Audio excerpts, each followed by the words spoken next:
Hari ini kita akan bincang tentang kertas percubaan kedah, kertas 2. Kita mula dengan soalan 1. Okay, soalan 1 menunjukkan 3 gambar ajar, ais, air dengan steam. So, Raja menunjukkan 3 cirim ABC dalam suatu bahan yang sama. Apakah jenis zarah? Bila sebut jenis zarah, kita perlu pastikan maksud zarah. Maksud zarah tu mungkin atom, molekul atau ion. So dalam gambar ajar B tu ialah dalam bentuk air. Air adalah dalam bentuk H2O. Maka air ni adalah zarah dia adalah molekul. Okey. Kalau contoh zinc dia adalah atom, dan kalau garam contohnya natrium klorida, zarah dia adalah ion. Namakan proses yang berlaku dalam keadaan fizik C bertukar kepada A, bermakna daripada keadaan steam ataupun dalam keadaan gas bertukar keadaan pepejal. Okey, steam kepada pepejal. So yang ni kita gunakan istilah pengendapan. Okey, kita guna istilah ni. Namakan keadaan fizikal C. Okey, fizikal C. So keadaan fizikal kita boleh kata tentang keadaan fizikal sama ada pepejal, cecair atau gas. So C ni keadaan fizikal dia adalah gas. Baik, apabila B berubah kepada C, B ni adalah dalam bentuk cecair, dan C ni adalah bentuk gas. Perubahan yang berlaku kepada tenaga haba. Tenaga haba. Okey, cecair biasanya tenaga haba adalah rendah. Bila gas, tenaga haba adalah lebih tinggi. So perubahan dia kita kata perubahan tenaga haba bertambah. Okey, bertambah. Mengapa dia bertambah? Sebab tenaga haba diserap. So daya tarikan untuk gas, daya tarikan adalah sangat lemah. Cecair, daya tarikan dia lebih kuat. So bila kita berubah daripada keadaan cecair ke gas, apa yang berlaku adalah daya tarikan menjadi semakin lemah. Okey. So kita pergi ke soalan nombor 2. Soalan 2 tentang bahan kosmetik. Okey, kita lihat kepada soalan pertama. Soalan pertama, nyatakan maksud kosmetik. Kosmetik ni adalah satu produk ataupun kita kata bahan di mana digunakan secara luaran. Produk yang digunakan secara luaran. Okey, kita bukan makan tapi apply untuk secara luaran, biasanya untuk bersih, untuk melindungi, atau biasanya kita kata kosmetik ini mencantikkanlah penampilan seseorang. Ini adalah apa yang maksud kosmetik. So soalan 2 atau bahagian 2, nyatakan 2 bahan asas pembuatan kosmetik. Kita ada banyak bahan lah. Contoh kalau lipstick ni kita ada pewarna. Okey. Kadang-kadang kita ada pewangi. Pewangi adalah untuk perfume, dan juga benda-benda yang kita kata pemekat. Okey, yang lebih jenis yang lebih pekat, atau pelembap, moisturizer dan sebagainya. Okey. Itu adalah bahan asas yang boleh kita nyatakan. Baik, plastik botol plastik dan tali nylon adalah contoh barangan yang dihasilkan daripada polimer. So polimer kita ada 2 jenis. Satu adalah polimer asli. Polimer asli yang ini macam polimer getah, polimer daripada contoh makanan karbohidrat, protein. Dan satu lagi adalah polimer sintetik. Sintetik tu adalah kita kata polimer seperti plastik, nylon dan sebagainya. Okey, kita pergi ke soalan 3. Soalan 3, benzena adalah sejenis hidrokarbon yang diperoleh daripada minyak mentah, merupakan bahan asas kepada pembuatan plastik, pewarna dan pesticide. Formula diberikan kepada kita. Ini adalah formula untuk benzena. So kita dikehendaki nyatakan formula empirik. Baik, formula empirik, kalau kita nak nyatakan atau berikan maksud formula empirik, kita mesti mula dengan perkataan formula empirik ni adalah formula kimia. Dia formula kimia, dan seterusnya kita katakan dia menunjukkan nisbah terringkas. Okey, nisbah terringkas untuk apa? Terringkas untuk atom. Okey, untuk atom bagi setiap unsur. Bagi setiap unsur, kita ada banyak unsur lah, unsur-unsur hidrogen, karbon. Okey, dalam satu sebatian. Okey, sebatian ni ini adalah sebatian dia, benzena. So nisbah terringkas atom tu atom karbon dan hidrogen ni bagi setiap unsur karbon dan hidrogen dalam satu sebatian. Tuliskan formula empirik untuk benzena. So kita kena kira lah bilangan karbon dia. Bilangan karbon 1, 2, 3, 4, 5, 6, 7 6 karbon dan 6 hidrogen kalau kita kira. So formula empirik bukan C6H6. Nisbah terringkas kalau kita bagi dengan 6C1H1, kita tulis sebagai CH. Okey. So soalan seterusnya, benzena mengalami tindak balas pengklorinan untuk menghasilkan klorobenzena. Ini adalah actually tindak balas penukar gantian. Bahan kimia yang digunakan untuk membuat proses pesticide, persamaan kimia diberikan kepada kita. So kalau kita diberikan 1.5 mol asam hidroklorik terhasil, hitung isi padu benzena yang diperlukan dalam keadaan bilik. So kita nak cari isi padu benzena. So ikut persamaan kita dapati bahawa ini 1 mol akan menggunakan 1 mol benzena. So kalau kita ada 1.5 mol asam hidroklorik digunakan, maka kita akan guna 1.5 mol benzena. So 1.5 mol benzena, kita nak hitung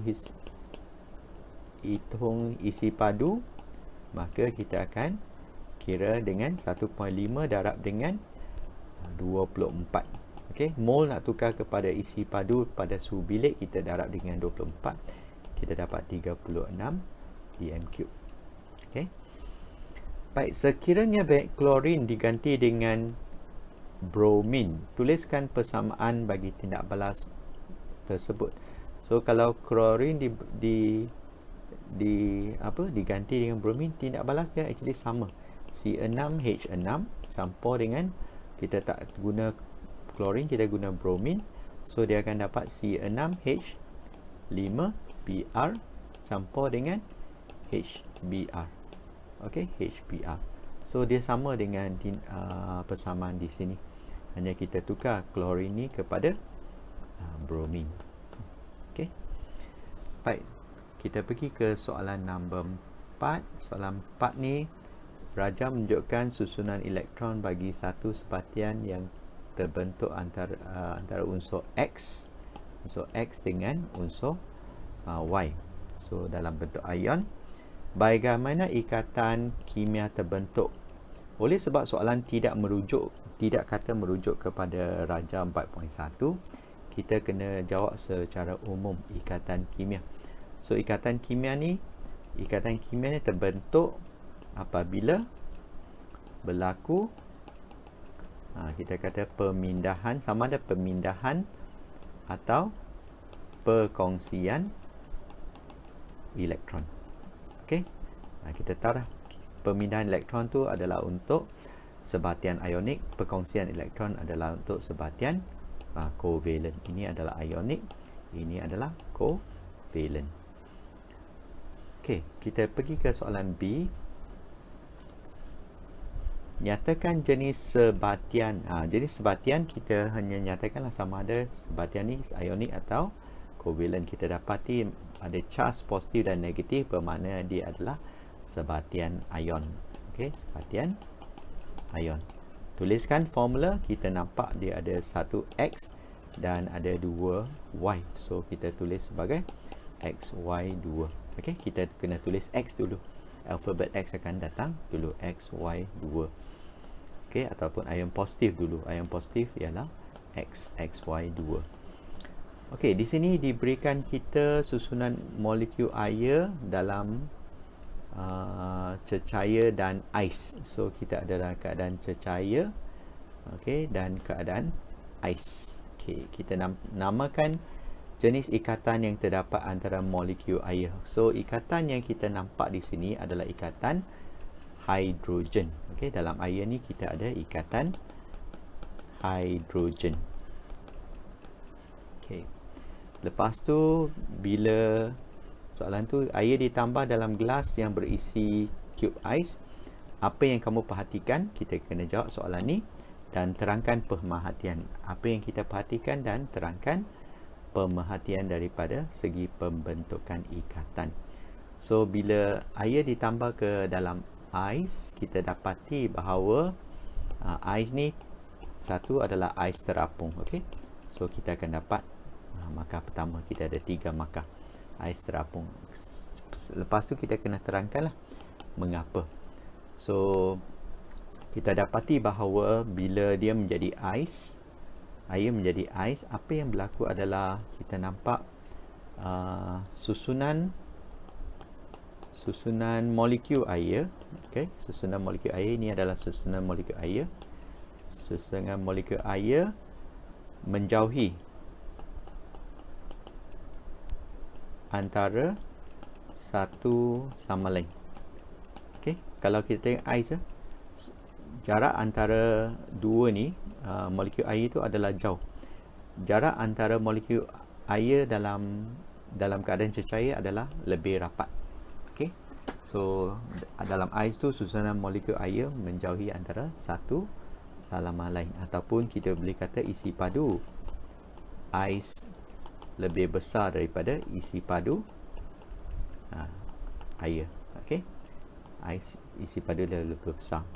So ini adalah markah kedua. Markah ketiga, kita kena nyatakan bahawa peningkatan isi padu tu menyebabkan ketumpatan ais lebih rendah. Okey. So bila isi padu ais, kita kata volume of ice, isi padu ais bertambah, maka ketumpatan ais akan berkurang, sebab ketumpatan adalah jisim perisi padu kan. So isi padu bertambah, ketumpatan akan berkurang. So bila ketumpatan berkurang, apa yang berlaku adalah dia akan terapung. Okey. So itu adalah markah ketiga. Okey, kita pergi ke soalan kelima, kumpulan 6 kumpulan jada berkala. So kita ada unsur A dan sampailah N. Okey. So nyatakan kedudukan unsur L. L ni kalau kita lihat di sini, okey, L ni ini adalah kumpulan 1, kumpulan 2. Ini unsur peralihan, kumpulan 13, kumpulan 14, kumpulan 15, kumpulan 16. So kita kena nyatakan kumpulan 16. Ini kala 1, ini kala 2. So L ni pada kala 2. So dapat kumpulan 16 kala 2. Unsur mana yang wujud dalam bentuk duit atom? Duit atom biasanya adalah gas. Gas biasa dalam bahagian ni lah. Ini kumpulan 18 adalah gas monoatom. Kita nak kita kata duit atom. So monoatom tu N, kita jangan pilih, kita boleh pilih sama ada L atau M. Okey.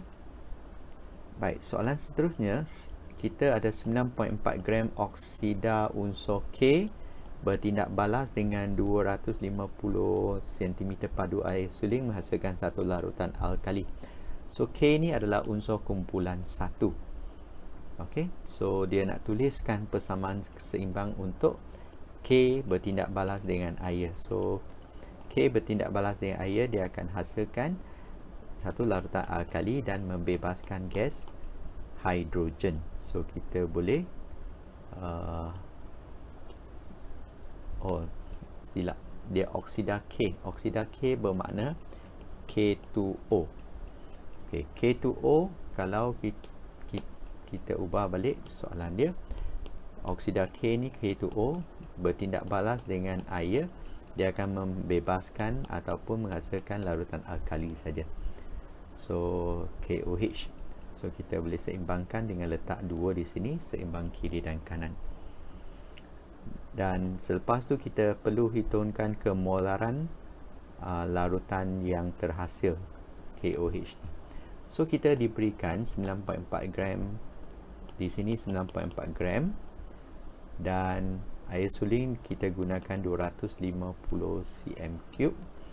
Okey, mula-mula kita perlu kita kata kira bilangan mol untuk K2O ni. Okey, K2O bilangan mol dia. So bilangan mol dia, kalau kita kira, dia adalah jisim bahagi dengan JMR. Kalium kalau tak silap diberikan 39. So 39, oksigen adalah 16. So kita kira kita akan dapat 94. So bilangan mol dia adalah 0.1 mol. Okey, 0.1 mol. So 0.1 mol ni, ini akan hasil 0.2 mol. Okey, 0.2 mol. So 0.2 mol ni kita nak kira kemolaran. Kemolaran adalah kita kata bilangan mol per isi padu. 0.2 bahagi dengan isi padu 250 cm3, kita tukar kepada dm3 bagi 1000 dapat 0.25. Okey, 0.25. 0.2 bagi 0.25, 0.2 bahagi dengan 0.25, kita akan dapat 0.8 mol dm3.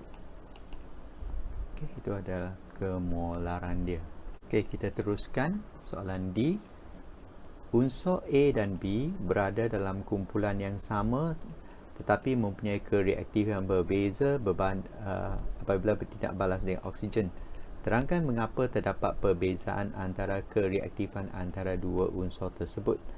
So A dan B, kalau kita perhatikan, okey, satu berada pada kala 2.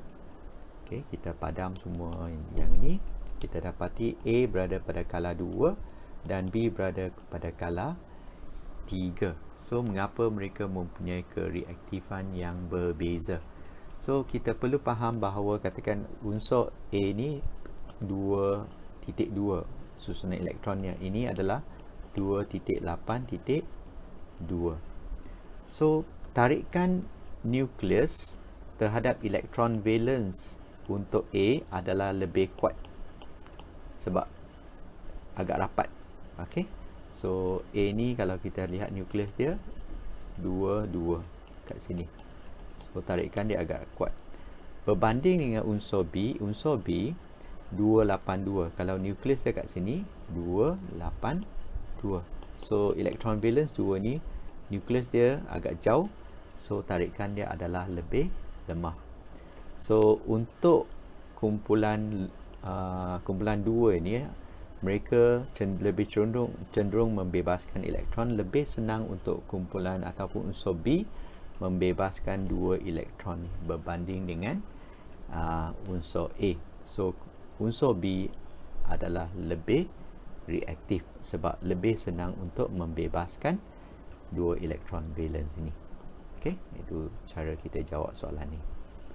Baik, kita teruskan dengan soalan 6. Soalan 6, soalan haba penyesaran. Haba penyesaran kita guna magnesium untuk sesarkan kuprum daripada larutan garam kuprum sulfat. So apa yang berlaku adalah magnesium bertindak balas dengan kuprum sulfat akan menghasilkan magnesium sulfat campur kuprum. Okey, so kita ada peningkatan suhu sebanyak 20 darjah Celsius, 48 daripada 28 jadi 48 berdasarkan eksperimen. Apa maksud haba penyesaran? So haba penyesaran kita kena takrifkan ataupun terangkan maksud dia. Haba yang dibebaskan. Okey, haba yang dibebaskan apabila 1 mol logam, atau di sini logam kuprum disesarkan daripada larutan garamnya. Larutan garam ni kalau kita tengok kepada soalan, larutan garam tu ialah kuprum 2 sulfat oleh logam yang lebih elektropositif. Logam yang lebih elektropositif kalau kita tengok eksperimen ni adalah logam magnesium. Baik, soalan 2, mengapa cawan polistirena digunakan dalam eksperimen ni? Kita bila buat eksperimen untuk haba penyesaran dan sebagainya, haba yang kita hasilkan tu kita tidak mau terlepas ke persekitaran. So kita guna polistirena untuk pastikan kurangkan haba hilang ke persekitaran. Okey, kita kurangkan haba hilang ke persekitaran. Okey, itu adalah mengapa kita guna cawan polistiren.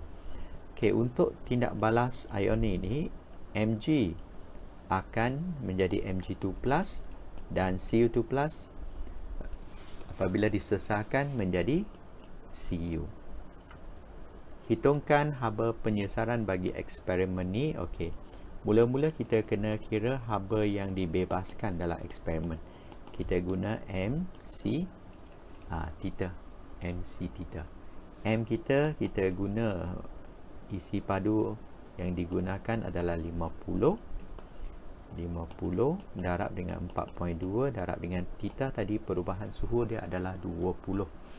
Okey, dan kalau kita kira adalah 4200 joule. So kedua adalah kita kira bilangan mol yang digunakan dalam oleh kuprum sulfat ni. Kuprum sulfat ni kita guna 50 cm3, 0.2 mol dm3. So mv per 1000. So kita guna 0.2 darab 50 bagi 1000, kita akan dapat 0.01 mol. So haba penyesaran delta H ni adalah kita ambil 4200 bahagi dengan 0.01, kita akan dapat 420 kilo joule. Okey, per mol negatif 1. Ini adalah haba penyesaran. Okey, untuk soalan seterusnya, jadual menunjukkan haba peneutralan bagi dua set eksperimen menggunakan asid berlainan. Okey, dia ada dua asid J dan asid K, bertindak balas dengan kalium hidroksida. So satu negatif 55, satu negatif 57. So yang ini adalah daripada asid kuat. Yang haba peneutralan yang lebih kecil ini adalah daripada asid yang lemah. So terangkan perbezaan. Pertama terangkan. Okey, asid J adalah asid lemah dan asid K adalah asid kuat, asid kuat. Lepas tu kita perlu terangkan perbezaan. Ada 3 markah, so kita kena terangkan asid K ni, asid kuat, mengalami pengayunan lengkap atau mengayon secara lengkap. Pengayunan lengkap. Okey, so asid J mengalami pengayunan separah. Okey, itu adalah markah kedua. Markah ketiga, kita kata untuk J ni sebahagian haba yang dibebaskan. Okey, dia bebaskan haba digunakan untuk mengayon asid J yang belum mengayon. Bermakna pengayonan separa ni ada banyak molekul asid J yang belum mengayon. Dia perlukan gunakan sebahagian haba tu yang kita bebaskan dengan tindak balas antara asid dengan alkali untuk mengayonkan asid J yang belum mengayon. Okey, sebab mereka mengayon secara separa. Okey, kita pergi ke soalan 7. Soalan 7 melibatkan kadar tindak balas. So, kadar tindak balas antara asid hidroklorik dengan logam zinc. So, berdasarkan darjah di atas. Okey, kita berdasarkan darjah ni. Apa maksud kadar tindak balas? So, kita tak boleh guna secara umum sebab soalan menanya tentang berdasarkan darjah di atas. So, bila kita sebut tentang kadar tindak balas, dia adalah ini kita guna perubahan kuantiti gas hidrogen ataupun isi padu, perubahan isi padu gas hidrogen terhasil terhadap masa. Okey. Nyatakan satu pemerhatian dari eksperimen ni. Kalau tindak balas zinc dengan asid hidroklorik, kita akan nampak gas akan terbebas. So, kita kata gelombang gas terhasil atau dibebaskan. Tuliskan persamaan untuk tindak balas tu. Zinc bertindak balas dengan asid hidroklorik menghasilkan zinc klorida campur dengan hidrogen. Kita seimbangkan. Okey. Baik, jika eksperimen gunakan asid sulfurik. Asid sulfurik adalah asid diprotik. Asid hidroklorik adalah asid monoprotik, satu hidrogen saja. Asid sulfurik asid diprotik. So, kalau kadar tindak balas dia asid diprotik, bermakna dia hasilkan dua ion hidrogen untuk setiap satu molekul. Bermakna hidrogen ataupun hidrogen dia lebih tinggi, maka kadar tindak balas dia akan menjadi lebih tinggi. Okey, kadar tindak balas menjadi tinggi. Baik, kadar tindak balas diberikan kepada kita data-data ni. Kita kena kira kadar tindak balas purata keseluruhan. Keseluruhan bermakna daripada masa kosong sampai masa habis. Baik, masa habis adalah pada 240. Ini kita tak kira sebab part ini adalah sama. Dia habis pada 240. So, kita ambil 45.3 bahagi dengan masa 240. Okey, kalau kita guna kalkulator, kita dapat 0.188 cm3 per saat. Kadar tindak balas purata dalam minit ketiga. Minit ketiga bermakna daripada minit kedua sampai minit ke-3. So, 40.10 tolak dengan 30.90. Okey, bahagi dengan masa yang diambil minit kedua sampai minit ketiga adalah 60 saat. So, kalau kita kira 0.1533 cm3 per saat. Okey, kita teruskan. Faktor untuk masak ni, dia masak ubi kentang. Terangkan bagaimana boleh masak ubi kentang dengan cepat. Okey, so faktor yang terlibat. So, oleh sebab dua markah, kita boleh guna katakan kita guna jumlah luas permukaan. Okey, kita guna jumlah luas permukaan. Okey, kaedahnya kita potong ubi kentang tu dengan lebih kecil. Okey, lebih kecil. Okey, lebih kecil, apa yang berlaku, jumlah luas permukaan menjadi bertambah. So, apa yang berlaku adalah haba boleh diserap lah ya, diserap dengan lebih cepat, maka dia lebih cepat masak. Okey, satu lagi mungkin kita boleh guna tekanan periuk tekanan juga boleh. Bila tekanan tinggi, dia akan menjadi, takat didih dia menjadi suhu yang lebih tinggi, dia akan memasak dengan lebih cepat. Okey, kita lihat kepada soalan terakhir, soalan 8. Soalan 8 ada dua bicycle, satu yang kita kata bicycle yang moden, satu bicycle yang lama. So alloy ni adalah biasa bicycle yang moden ni. Alloy adalah kita kata campuran. Okey, campuran. Dia boleh 2 atau 3. Bukan 3, 2 atau lebih unsur dalam komposisi tertentu. Okey, dia ada special composition tertentu dah tetapkan dah. Okey. Dan di mana kita mesti nyatakan bahawa unsur utama adalah logam. Unsur utama adalah logam. Dia boleh campur dengan bukan logam, tapi unsur utama adalah logam. Bicycle mana yang mempunyai rangka yang lebih ringan, kita hanya namakan A, memang lebih ringan. Lukiskan. Oleh sebab ini adalah actually duralumin, duralumin, sejenis alloy yang daripada aluminium. So kita kena lukis lah banyak molekul aluminium. Molekul aluminium tu ada campuran molekul karbon. Ini adalah kita kata campuran molekul karbon. So ini adalah molekul aluminium, dan juga ada sedikit molekul magnesium. Yang kecil ni mungkin lorekkan. Okey, molekul magnesium, lorekkan. So label ini aluminium, ini karbon, ini magnesium. Itu adalah lukisan yang kita nak lukis. Baik, pelajar ni ingin membina satu rek untuk meletakkan kamus di perpustakaan. Wajarkan penggunaan alloy. Kita kata memang wajarlah untuk bina. Cadangkan alloy yang boleh digunakan. Biasa kita nak guna rak, kita akan guna kita boleh guna keluli lah. Keluli, kalau boleh guna keluli. Keluli ni adalah campuran daripada besi dengan besi campur karbon.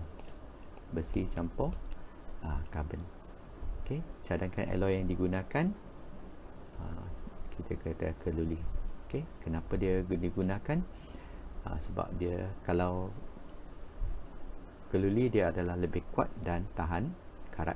Okey, kuat dan tahan karat. Okey, huraikan satu kaedah bagaimana menguji kekerasan alloy. Okey, kekerasan alloy kita ada satu eksperimen yang tertentu. Biasanya kita letak alloy tu di bawah, lepas tu di atas alloy ni kita letak satu berbola keluli. Okey, dan kita akan gunakan satu pemberat besi yang mungkin kita ukur dulu ketinggian dia. Lepas tu pemberat besi ni kita jatuhkan. Okey, kita katakan jatuhkan daripada 50 cm. Dan bila dah jatuhkan, apa yang berlaku adalah kita akan dapat satu lekuk. Okey, lekuk tu kita ukur. Okey, itu adalah kaedah kita boleh ukur kekerasan alloy. Okey, kita berhenti di sini untuk soalan struktur.